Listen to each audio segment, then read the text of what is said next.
Ba-do-ba-boo. Bum bum bum. Bum bum bum. Bum bum bum bum. Bum bum. Hey everybody, come on in here. Today I'm going to talk a little bit about this book. Some of you just got excited. Some of you are saying, what the hell book is that? What are you talking about? Well, this is my book from 2001 called God's Debris. It's relevant to the move of the embassy to Jerusalem, of all things. Now, if you've never heard of this book, what you should know about it is it's a thought experiment that covers a number of topics. I don't want to give away the central plot because the fun of the book is discovering what it's about as you read it. But there's a part of this book that is very relevant to the Jerusalem conversation. Are you ready? So you've got the big problem about Israel and Hamas and the Palestinians is that they both think they should be on the same land because God wanted them to be there. So Hamas and the Palestinians believe that God says they should own, Israel's land, and Israel believes that God has told them that they should be there. Now let's take this to the next level of detail. Let's say you're God. So for a moment, imagine that you are God, and you've decided to grant some land to one set of people. Could be the Albanians. So let's take the Middle East out of it. And you've decided to grant some land, some holy land, to the Albanian people. What does that mean exactly if you're God? Because what is real estate exactly? So real estate is sort of location. That's part of it. It's where is it located? And then it's what's there. The actual dirt and the material that makes up the land. That's all it is. It's a location and a set of material. But here's the catch. Can you ever give anybody a location? Because the planet is moving. When you were a primitive human thousands of years ago, you probably thought there was something called a location, and that if you went and you stood there, you were in one place that stayed in one place. But now we know that's not the case. You're on a planet, in a universe, in a galaxy, and you're not there anymore. So wherever that location was, that God said, here's your location, that location is pretty far back in empty space right now. So you can't say it's about the location, right? So location would not be a way to define a holy land because the location's back in space. It's changed. All the things that determine a location, which is their relationship to other things, the universe is in a completely different position. So there's no such thing as a location. But what about the stuff? Well, thousands of years ago, the only stuff that was there was some huts. I don't know, what the hell did they live in 2,000 years ago? Was it a hut? But let's say that those things have all turned to rot, and that you've got some holy places that are built onto materials, you've got some dirt, etc. Is the dirt of Israel holy? Because the location isn't relevant. As I said, the location's changed since God gifted it to whoever he gifted it to. But the dirt is still there. And I don't think Hamas is saying, we should own that modern office building that you built in Israel 5 years ago. That nobody is saying that God gave them the modern office building that Israel built. They're talking about the land. So suppose you scraped off 10 feet of topsoil from the land of Israel. I'm not saying that's practical, but just a mental experiment. And let's say you put it in trucks and you moved it somewhere. Where would the Holy Land be then? Would the Holy Land be where you moved all the dirt that had been Israel? Or would the Holy Land be the place where somebody has a deed and it says, here's my land, but now it's just a big hole in the ground? Here's the point. This whole idea of a location is when people are thinking like humans.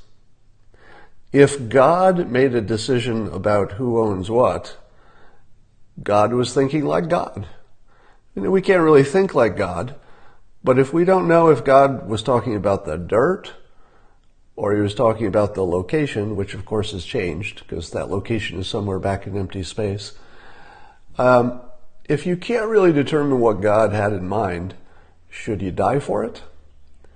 So I think that there's an interesting question about what makes that real estate the Holy Land, because that's what they're fighting about.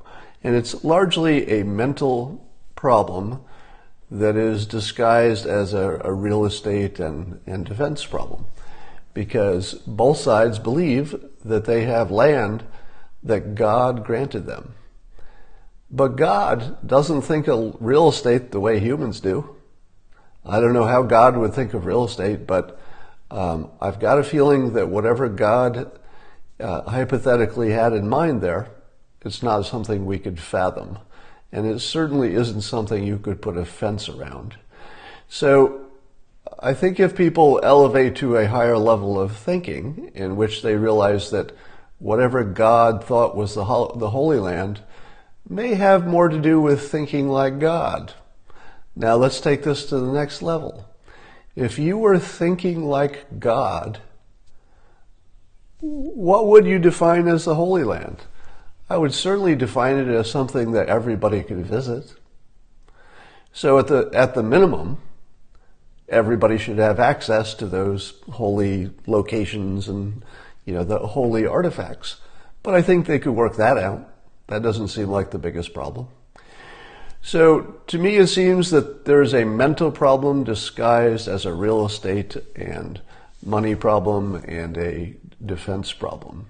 Now, I'm not saying that that gives you any way to solve that problem. I'm just putting it in context that we're not talking about a physical problem. We're talking about a way people are thinking of things, which is causing them to imagine it's a physical problem, and then it becomes a physical problem. So I'm interested to know why we have not seen any details about Jared Kushner's peace proposal that he's putting together. And until we see it, it's hard to say too much about whether it'd be a good or bad idea. But it does seem to me that there's a way out, that there is an off-ramp if people want to take it. And the off-ramp would be to think of real estate the way God would and not the way people do. If you think that God, is looking at Zillow, is God picking up his Zillow app and saying, all right, well, dudes, do you see there's a boundary around here? Like this is the legal boundary around the Holy Land. God isn't doing that. In fact, God probably isn't really too caught up on location. I would think God isn't too concerned about topsoil. So whatever it is that God is thinking about real estate can't be what humans are thinking. You gotta think those are different concepts. So you've got humans fighting over their own interpretation of Holy Lands. Why, for example, do you think that God would be angered if the definition of the Holy Lands was simply expanded? So instead of saying, so when God said, this place over here is the Holy Land, did he say just this much is the Holy Land? Was God that specific? Did he say Holy Land is only this much? As soon as you get out of this little ring, you are no longer in the Holy Land. You're in the unholy land. As soon as your foot goes over that line, you're totally in the unholy land. Did God have boundary markers and fences? No, I don't think so. Now, I'm no religious scholar, but I believe. Oh, somebody's saying that the Torah spells out the boundary perfectly. Well, I'd love to look into that, but my guess is that nobody would have a problem with expanding the size of the Holy Lands. Would you? Why don't we just expand the size of the Holy Lands? What would that take? Well, it would probably take some religious scholars to say, look, God is not small. God is not a real estate broker. Why isn't it all holy? Why can't we say, the Palestinian properties that they're currently residing on, why can't they be holy too? Why don't we just holify that whole thing? All right. I see that when I talk like this, people don't like it. There's a lot of mental resistance to this kind of conversation. But anyway, that's a very tiny part of what's in this book I wrote back in 2001, God's Debris. I won't tell you how that book turns out. Don't want to ruin it for you. Earth is the Holy Land. Yep. God says, don't change his words. Well, let's see how, and by the way, if anybody could forward me an English translation of where the Torah or whatever I don't know, do the Palestinians have a similar kind of document that spells out what the Holy Lands are? Does it work both ways? Do both sides have a specific geography that they think God gave them? And are they completely the same? Is the Palestinian idea of the exact borders of the Holy Land that they are entitled to, does it overlap exactly? Because I doubt it does, right? There might be some places that are more controversial than others. Look in my computer. That's a heck of an idea.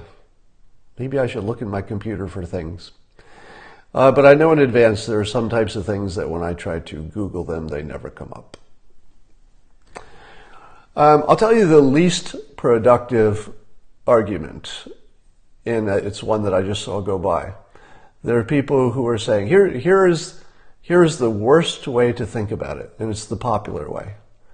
The worst way to think about it is who was there first, and who kicked somebody out, and is there something called the Palestinian people? Is there a land called Palestine? All of those questions are unproductive and bad thinking, because those are the questions that get you to exactly where you are.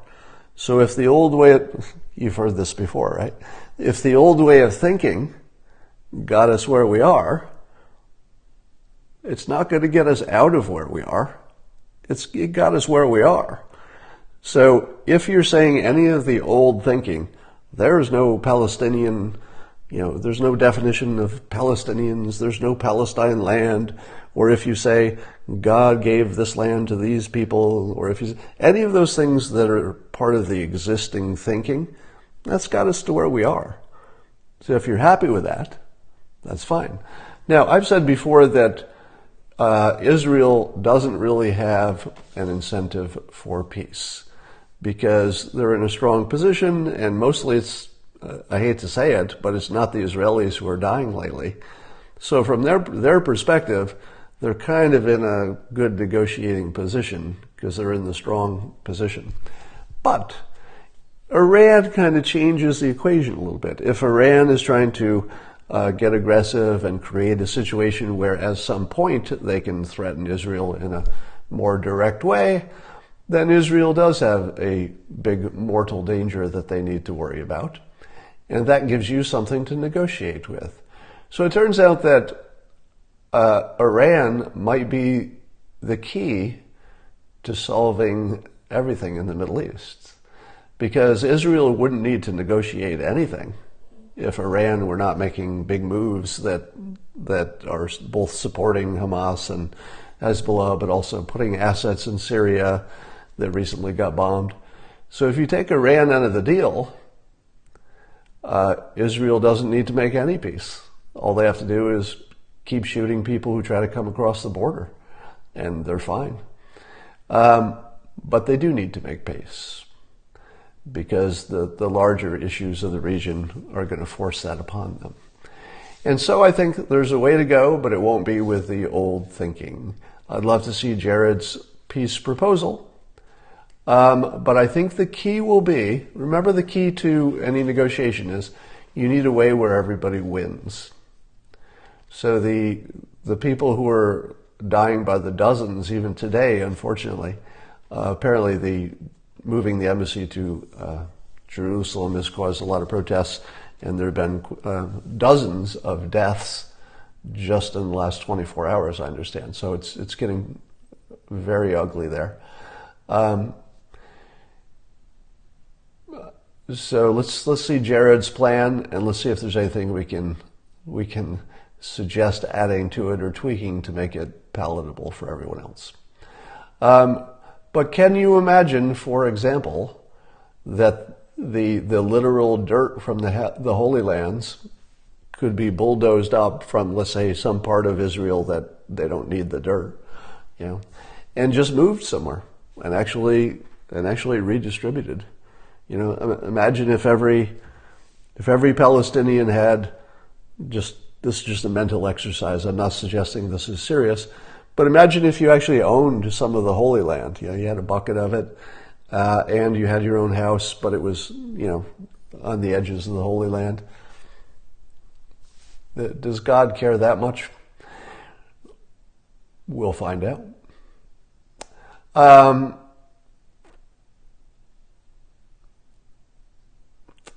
Hamas, will they accept peace?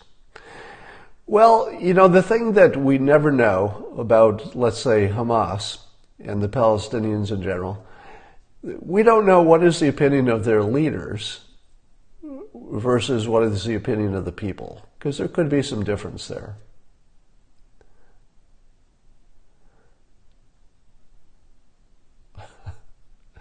Hamas wants the Jews dead. That's true because of their current situation, but it is not true that all Muslims want all Jews dead. So there's certainly a place we could end up where nobody wants anybody dead.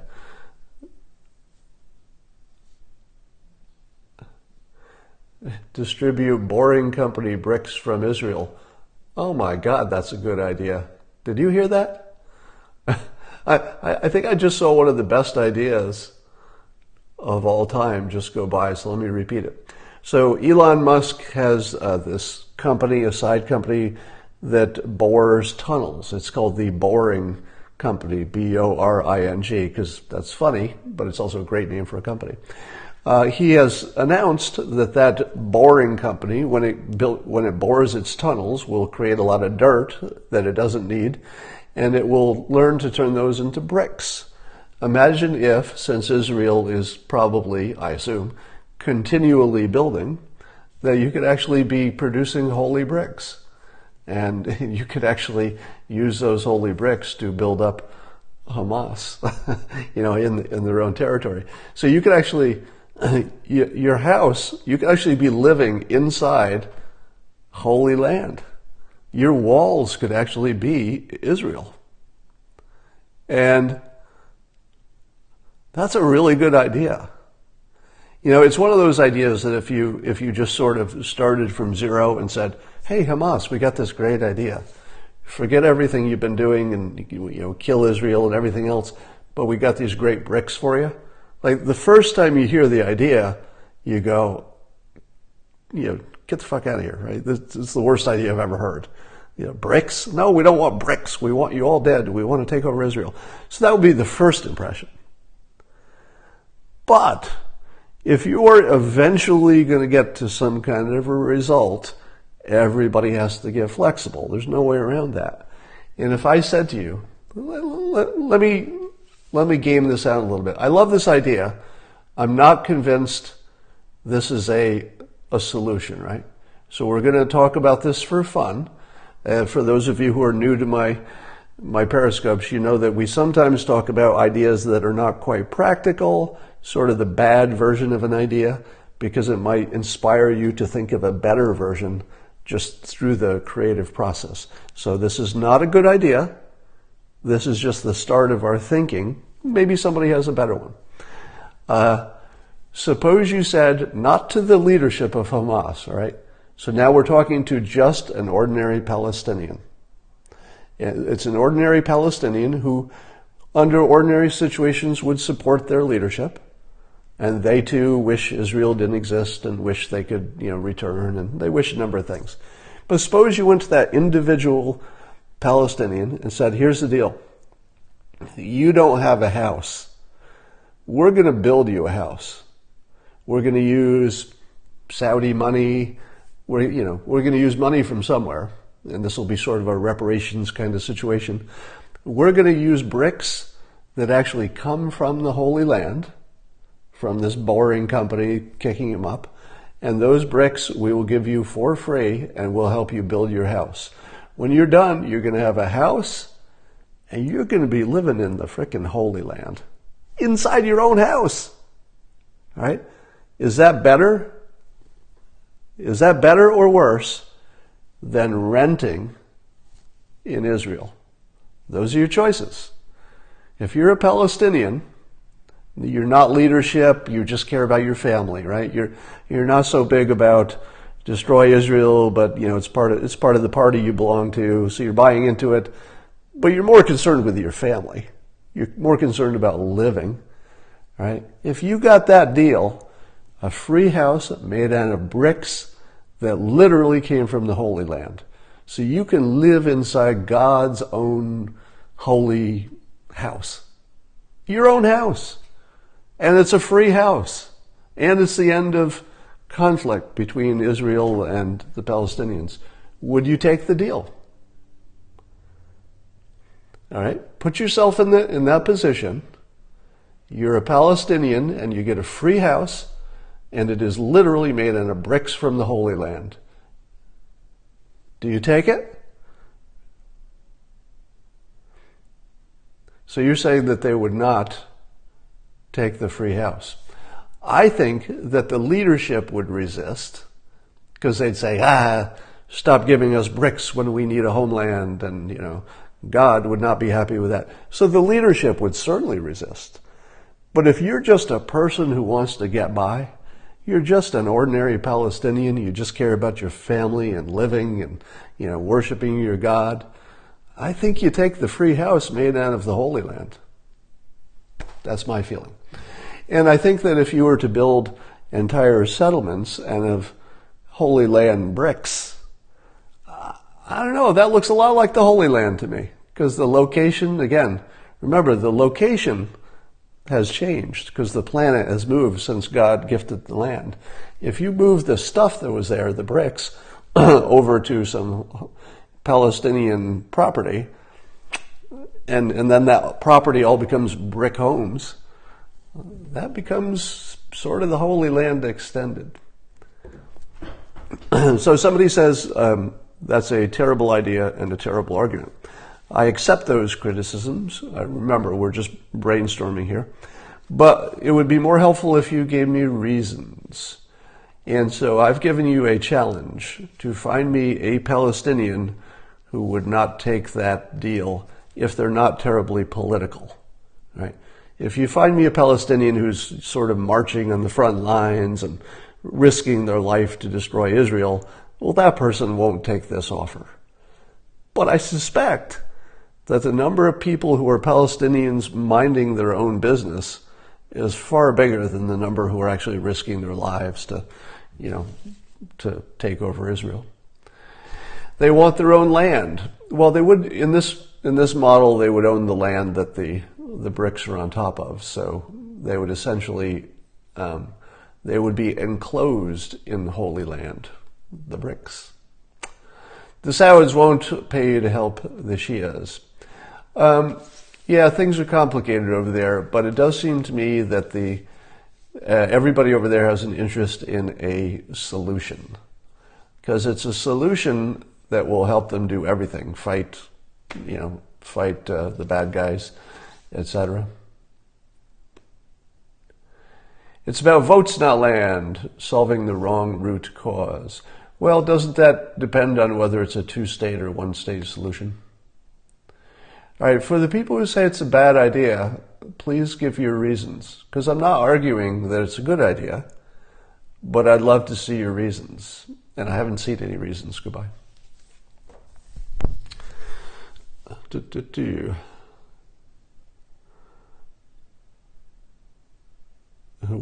Somebody said, wouldn't God be proud of us for finding a peaceful solution? See, now that's a productive reframing of the situation. Can God really be happy with this situation? I don't think he can. Would God be happy if everybody found a peaceful way to live together? That sounds pretty much like a God thing to me. I'm no religious expert. So the reason is that Palestinians are, what was that last word? Ideological? Yes. So Palestinians are ideological. That's why it's a good idea, not why it's a bad idea. Because it's an idea which addresses the ideological part. And the ideology is that there's something called the Holy Land, and it's made up of location and stuff. That's all it is. So if the location's irrelevant because the planet moved, and the stuff is actually what is made to create your house, I would think you'd be closer to God, not further from God, if you're literally wrapped in holy dirt. Palestinians will never compromise. Let me put this to you. Donald Trump will never become the president of the United States. North Korea will never give up their nuclear weapons. Palestinians will never agree to a peace deal. We're no longer in a time and place where impossible things don't happen. We are literally in a time when the impossible seems to be happening on a regular basis. Do you know that there's a Tesla automobile in space? Right? Everything that we thought we knew about what is possible just doesn't apply anymore. And some of this was that it was always mental, and we've discovered that our big problems are mental problems. Give me a Palestinian who isn't a political activist, an ordinary Palestinian who does believe in all the things that the leadership believes, but they're not really on the front lines. Give me that ordinary Palestinian and tell me they don't take a free house made out of holy dirt and an end of the conflict. I don't believe that person is common anyway. Certainly some exist, but I don't think it's common.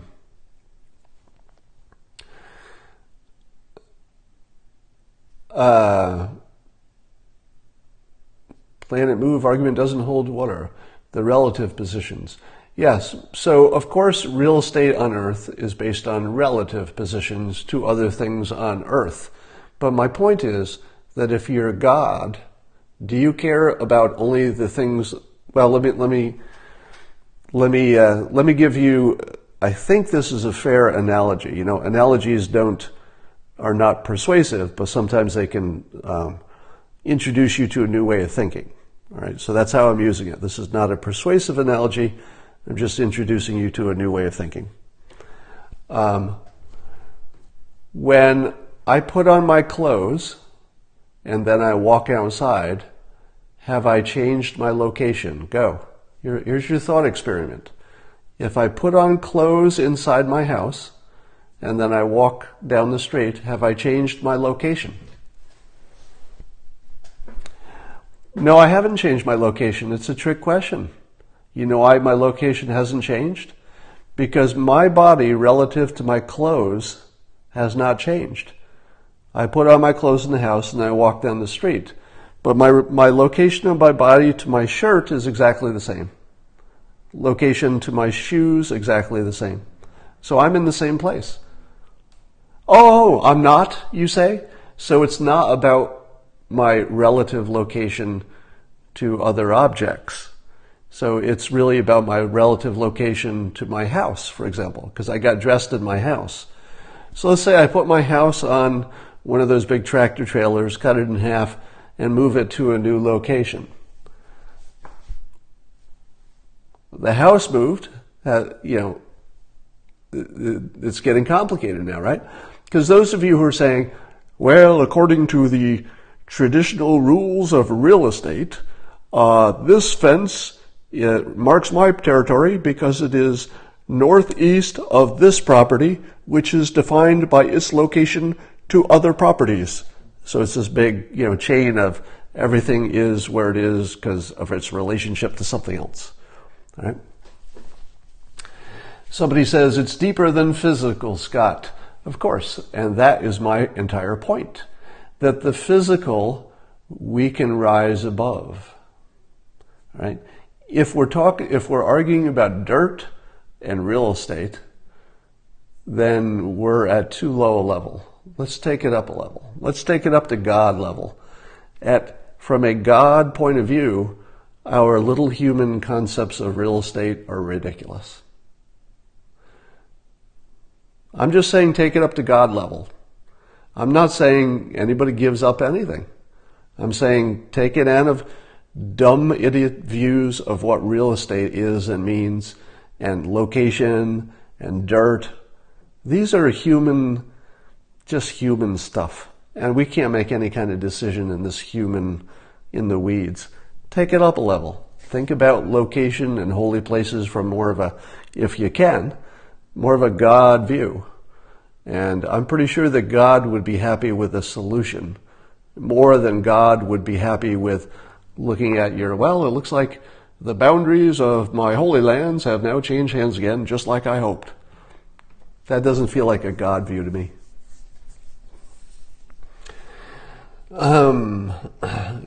We are not God. That is correct. And therefore, our interpretations of what God meant by holy lands and real estate has to be suspect. And it's something that we could maybe improve on.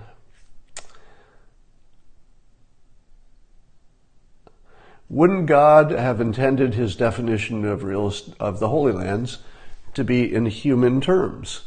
Well, if he did, I don't know that he meant for us to be in war over it. Do you think that God said, hey, a good situation would be to let these humans not understand what I meant by the Holy Lands, and just so they'll fight over it? Was that a God point of view? Doesn't sound like it. So if humans could solve God's puzzle, let me put it to you another way. It is as if, I'm no religious scholar, but work with me here. It seems as if there's a reason that God, if we assume there is a God, there seems a reason that he didn't solve all our problems from the start. Because, the atheists will say to you, well, why wouldn't God just solve all our problems and take away our pain and give us no problems? It seems as though our problems are here for us to work through to get closer to God. So the better you are at solving your little human problems of working with each other anyway, loving each other, the closer you get to God. So the people on the Palestinian side, the people on the Israeli side, they are currently doing what God does not want them to do, which is kill each other. No, God wanted that. What God wants is for us to unlock the puzzle, to figure out how to solve it without violating what God wants and just changing what people do. And what people do is we have this weird concept of real estate and this dirt is the Holy Land. We can get into that if we want. You give me some of those holy bricks from the Holy Land and I'm going to feel like I'm closer to God. If I'm surrounded by the land that you believe he blessed. We can think our way out of this and God is not going to be unhappier because of it, assuming that God exists. All right. And Somebody said, what if you die and find out that God just likes a good fight? Can't rule it out. I wonder what would happen if there was a peace plan on the table in which ordinary Palestinians were polled and said, all right, here's the deal. This is why it's good for you. What do you say? I'd love to know what the actual people think as opposed to the leadership. Knowing the history of the temples and the previous civilization is helpful, Scott. Yeah, certainly whatever solution you have has to give everybody access to the holy sites. But I think everybody agrees on that.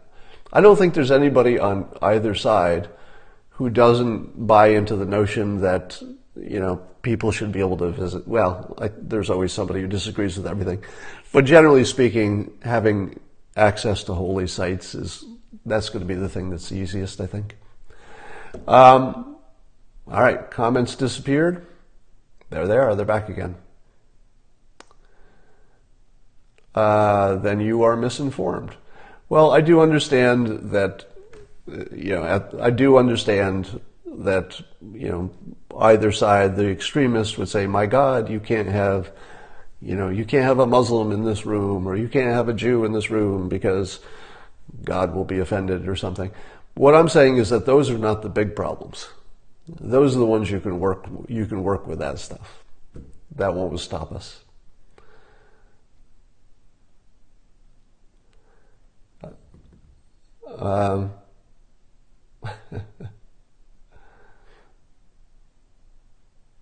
All right, so let's do, now this will be interesting to you. So I've seen a number of comments go by that say, this is the dumbest idea, and Scott, you don't know what you're talking about, and that is true. I do not know what I'm talking about when it comes to the Middle East.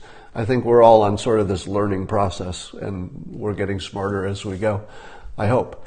But give me your opinion. Was this, I don't know if useful is the right word, but did you enjoy this way of thinking or not? So just give me your feedback right now, because I don't know if I want to do more of these. All right, so I'm just looking at your comments now. So it's no surprise that the comments are very bifurcated. So you're getting some hard no's and some very hard yeses. That, by the way, you would not be surprised, is exactly the reviews you'll see on Amazon for this book. If you look at the reviews, you'll see some of the worst reviews for a book you've ever seen in your life. I'm like almost humorously bad. There are people who bought this book, read it cover to cover, and then returned it to the store for a refund because they were so angry. But most of the reviews are 5-star, and the 5-star reviews quite often say it's the best book they've ever read. The best book they've ever read. All right, so that's what this book does to you. It's going to make you hate it really hard, or it's going to make your head spin in his skull. So you've got two choices there. All right. You do not know what you're talking about. Read the Bible. Those of you who say, I don't know what I'm talking about, read the Bible, you're right. I would argue that there's nobody who really understands the Middle East. So I'm putting out ideas, looking for comments, and seeing if we can sort of build our collective understanding of what's going on over there to just a little bit higher level. I will not ever profess anything like a good understanding of the Middle East, nor do I believe anybody else when they say they have one. So, it's all relative, but nobody quite knows what's going on over there in detail. All right. I think that's enough for today, and I'm going to run off and do something else, and I will talk to you tomorrow. All right. Bye.